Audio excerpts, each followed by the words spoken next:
Salve, salve! Sejam todos bem-vindos ao canal do professor Alex Nina. Hoje nós falaremos das etapas do planejamento urbano. Então existem vários autores que dividem em diferentes etapas, mas a que a gente vai adotar aqui são essas 4 etapas fundamentais, que são o diagnóstico, o prognóstico, as propostas e a gestão. Então a gente vai pegar aí essa linha de raciocínio.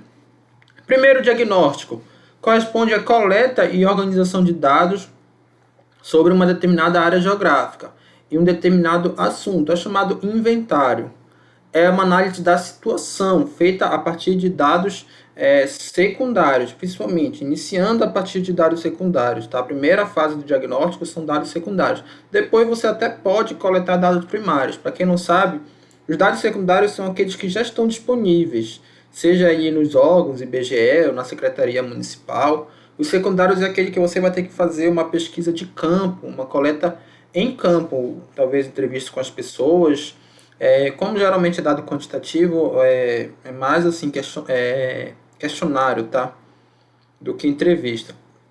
Alguns dados relevantes são o número de habitantes, taxa de crescimento da população, composição etária e grau de escolaridade. Então, são dados que não podem faltar para ter o planejamento urbano. Nesse levantamento inicial, nesse diagnóstico, você tem que ter essas informações aqui.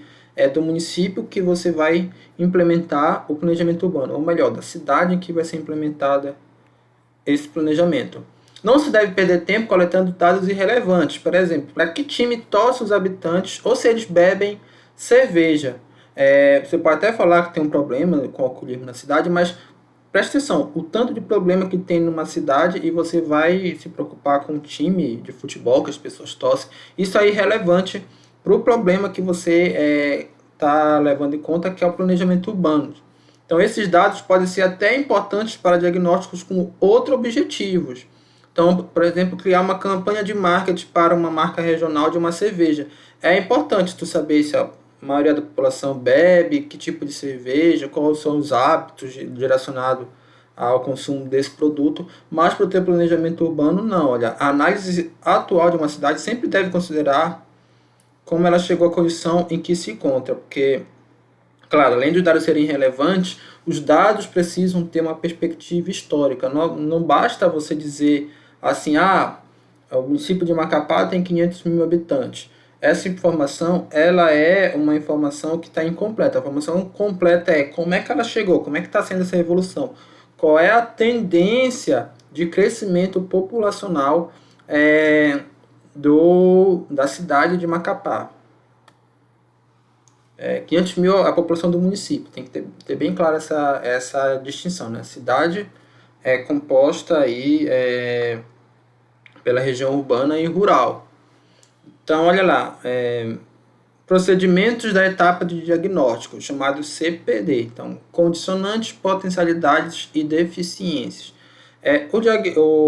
O diagnóstico, ele tem aqui, olha, condicionantes, potencialidades, que são as oportunidades, e as deficiências. Então, como se fossem os fatores positivos, os fatores que já existem, aí os possíveis fatores positivos no futuro e os fatores negativos no futuro. Lembra que eu falei, o planejamento ele tem uma função, o planejamento urbano, de provocar uma interferência nas tendências que já são verificadas na cidade, seja ampliando as tendências positivas ou minimizando as tendências negativas. Aí, a partir disso, se estabelecem metas e objetivos. Mas essa aqui é a etapa de análise que inclui o diagnóstico aqui, que a gente falou, e o prognóstico. As propostas, que são as estratégias para alcançar essas metas, e a gestão propriamente dita, que é a avaliação dessas estratégias, a execução dessas estratégias e o controle. Sempre você vai buscar aí uma chamada matriz SWOT, outra ferramenta da administração. Falei na aula passada da importância da administração para o planejamento urbano.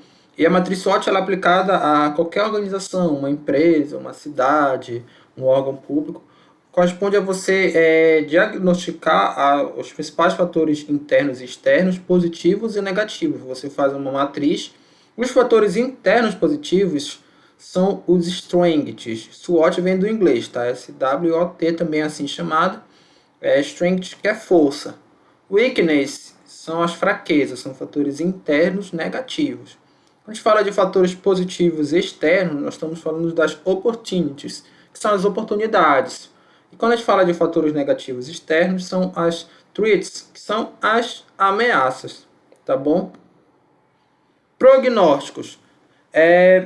Prognóstico é quase que uma previsão. Está aqui a imagem da bola de cristal, mas ela é uma previsão baseada em dados científicos, tá bom? Pelo amor de Deus, a gente está falando aqui de algo acadêmico, então não é achismo, é baseado justamente nesses dados que foram coletados aqui no diagnóstico. E como os dados coletados eles têm que ser históricos, para quê? Para justamente o prognóstico ele dá uma ideia de para onde é que esses dados estão nos levando. Olha, a população de Macapá, da cidade de Macapá, ela cresce 10% ao ano, né? Seria um valor muito alto.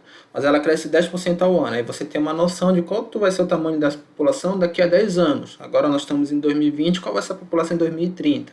E aí eu já vou me planejar para adequar a cidade para esse contingente maior de pessoas. Então, considerando a situação atual da cidade, sua história, suas tendências, se nada for feito, como essa cidade será amanhã? Muitas vezes as previsões, mesmo as mais cautelosas, são contraditas por mudanças bruscas.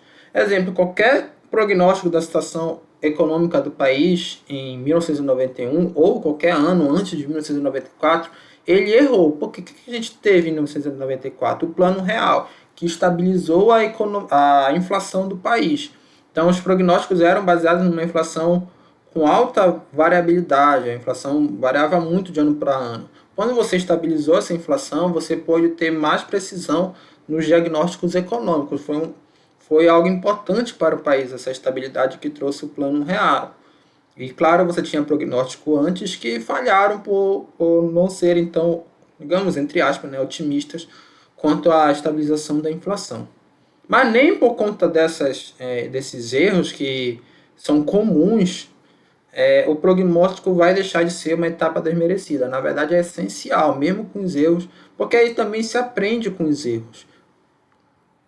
As propostas são ideias de intervenção a serem discutidas pelo processo de governança. Então, você já tem lá o diagnóstico, o prognóstico. O prognóstico vai dizer para onde é que está indo.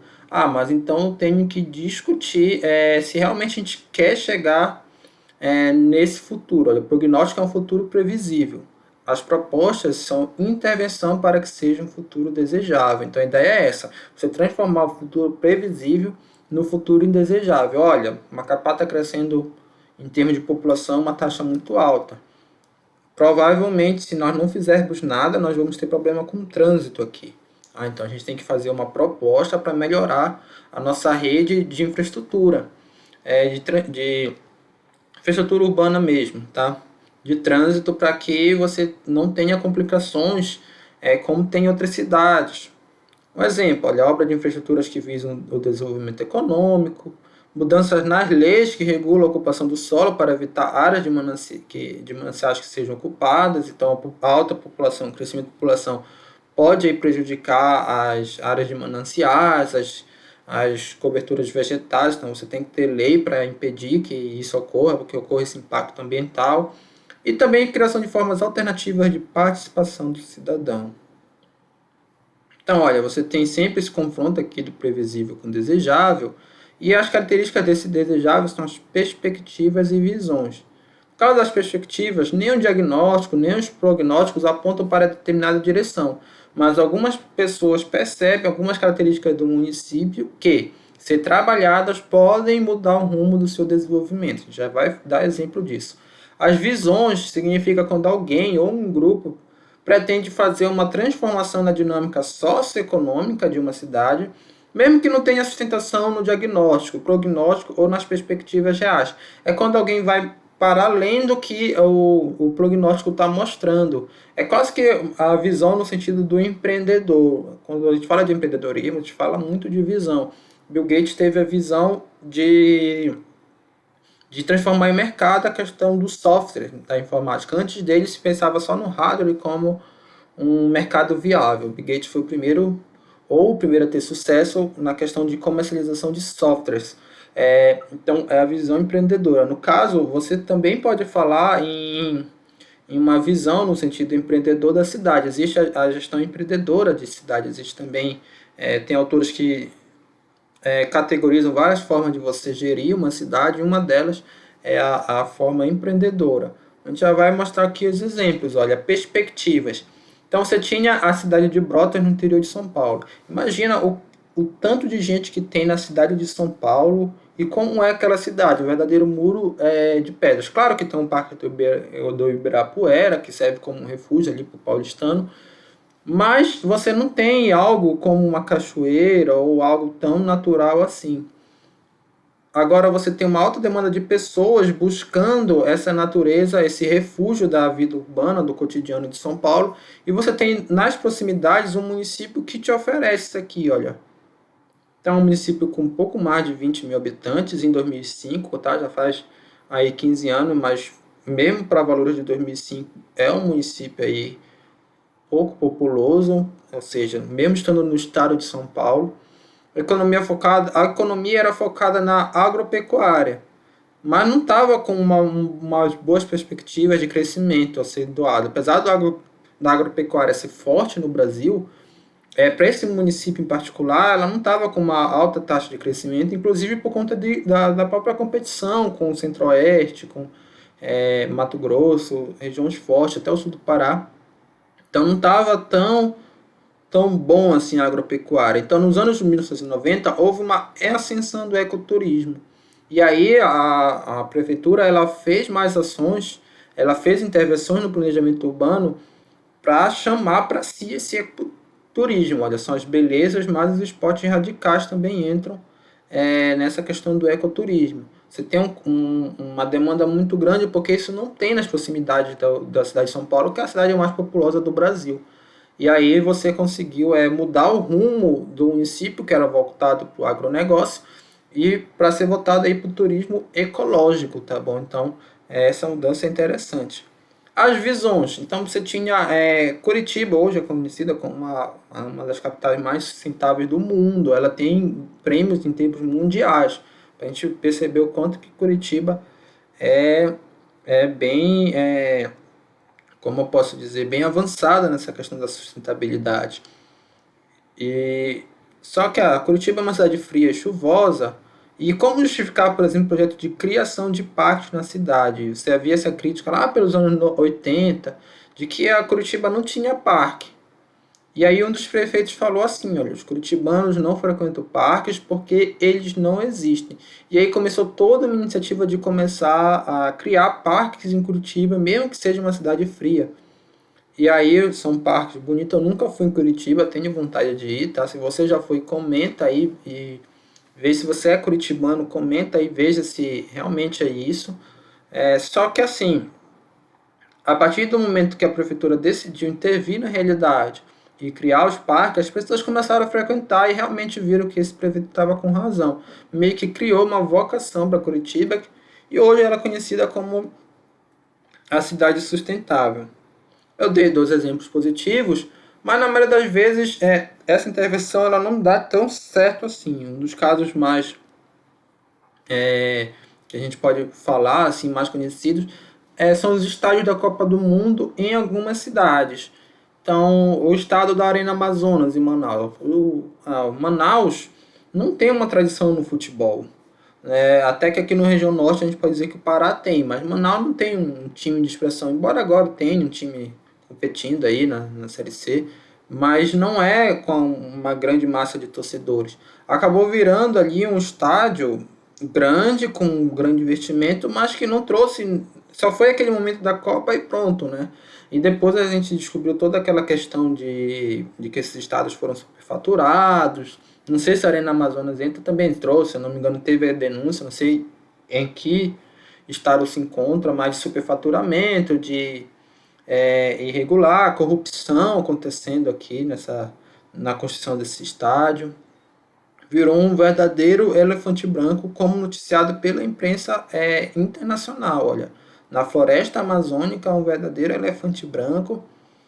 custou uma grana aí para o governo e não trouxe um retorno esperado, tá? Uma questões políticas aí acontecendo. Tem shows lá na Arena Amazonas, tem, mas não é aquilo que se espera de um estádio de futebol. Gestão urbana corresponde à execução do planejamento urbano. Então você tem aí a gestão, é a implementação de tudo isso que foi planejado, de toda essa intervenção que foi planejada. Você tem duas grandes inovações em termos de gestão urbana nos últimos anos. Uma gradual, que é desde o fim da ditadura militar, com ápice nos planos diretores, estimulado pelo Estatuto da Cidade, que é a maior participação popular, um pouco do que a gente falou na aula passada, de maior democratização, descentralização da gestão, não só para o poder público municipal, mas também para as pessoas que estão mais próximas desse poder público municipal do que do federal, por exemplo, em termos até de cobrança de política pública. E a chamada nova administração pública, olha, o foco está na eficiência, não mais unicamente na efetividade. Professor, o que é isso? Eu já explico. Quando a gente fala em gestão por resultados, a gente está falando de três grandes grupos de indicadores. Eficiência, eficácia e efetividade, algo que vem lá da gestão privada e é trazida para a gestão pública. A eficiência, ela diz em termos de recursos, do uso racional dos recursos. A eficácia corresponde ao alcance das metas e objetivos estabelecidos. A efetividade corresponde aos impactos das ações feitas, aos impactos reais. Então, eu vou dar o um exemplo aqui de um hospital público em determinado município. Então, você tem aí esse projeto para construir um hospital público. Deixa eu passar um pouco para cá, para ficar mais inteligível, tá? Porque o correto é o seguinte, que o orçamento desse hospital público, inicial, ele é de 200 mil. Então, o governo quer aí construir um hospital público gastando 200 mil reais. Aí, quando ele vai e executa, onde começa a gastar, ele gasta 240 mil. Percebam, ele não pretendia gastar 200 mil, só que ele gastou mais. Então, ele não foi eficiente quanto ao uso dos recursos. Ele gastou mais do que ele deveria, do que ele pretendia. E se ele gastar menos, 150 mil, será que ele é eficiente? Para a questão de gestão orçamentária, não. Porque o ideal é você acertar desde o início quanto é que você vai gastar. Em termos não só de orçamento, mas também de recursos humanos e de tempo, tá bom? Porque ele poderia já ter previsto que ia gastar menos e desde o início ele ia liberar esses 50 mil de diferença para uma outra destinação, por exemplo, investir na educação do município. Claro que as verbas elas disputam por demandas que existem no município. Então, o eficiente mesmo, em termos de gestão orçamentária, é você acertar o valor exato do que você vai gastar. Claro que é muito difícil. E a gente diz o seguinte, que quanto mais próximo desse valor exato, mais eficiente você é. Então, gastar 240 mil é ruim, mas imagina se você gasta 500 mil. É muito menos eficiente, tá? Então, essa questão de recursos, a eficiência sempre está ligada a isso. A eficácia está ligada a uma meta física. Então, você estabelece metas, como construção em 2 anos. Se você terminou a construção nesse período aqui, embora assim, a gente pode dizer que a meta é a construção em si, tá? Porque também se você terminou em 4 anos, você pode dizer que você não foi eficiente. Mas se você construiu o hospital, independente do quanto você gastou, quanto tempo você deixou, você pode dizer que você foi eficaz. Mesmo que você não tenha sido eficiente. Deu para entender isso aí? Então, olha lá, imagina que 2 alunos vão fazer a prova da disciplina. O primeiro tirou 10 e o segundo tirou 8. Então, esse primeiro, ele é mais eficaz, tirou uma nota maior. Só que para tirar 10, esse cara aqui teve que estudar 5 horas. E esse cara, para tirar 8, ele teve que estudar meia hora. Então, esse cara foi mais eficiente. Se você pegar uma média de ponto por hora estudada, esse cara aqui teve uma pontuação bem melhor por tempo de estudo. Então, ele foi mais eficiente. Essa que é a ideia. E o impacto, por sua vez, ele diz a questão de, mesmo sendo eficaz, se realmente aquilo foi relevante ou se aquilo trouxe algo realmente positivo. Talvez seria melhor investir em saneamento. Olha só, essa pergunta. O imposto pago pelas pessoas para construir esse hospital valeu a pena?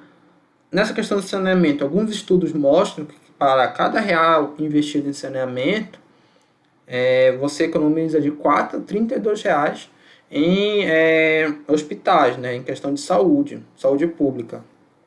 Então, pode ser mais efetivo o município pegar todo esse recurso aqui e investir em infraestrutura de saneamento. Sabe do problema de saneamento no país e então alguém pode fazer essa ressalva. Mesmo que o gestor público tenha gastado aqui os recursos de forma eficiente, tenha construído o hospital, tenha sido eficaz, ele pode não ter sido efetivo porque desde o início o projeto não estava, entre aspas, correto. A questão é, quando a gente chega na efetividade, isso é uma questão mais subjetiva. Principalmente aqui na questão do imposto. Olha, você tem uma discussão econômica e política muito grande sobre a questão do imposto e tamanho do Estado, e isso não é tão objetivo quanto você medir uma eficiência. A ideia é que esses daqui são mais objetivos do que esses daqui. A gente aumenta o nível de subjetividade para cá. Então, pessoal, é isso. A principal referência, o livro do Duarte, tá?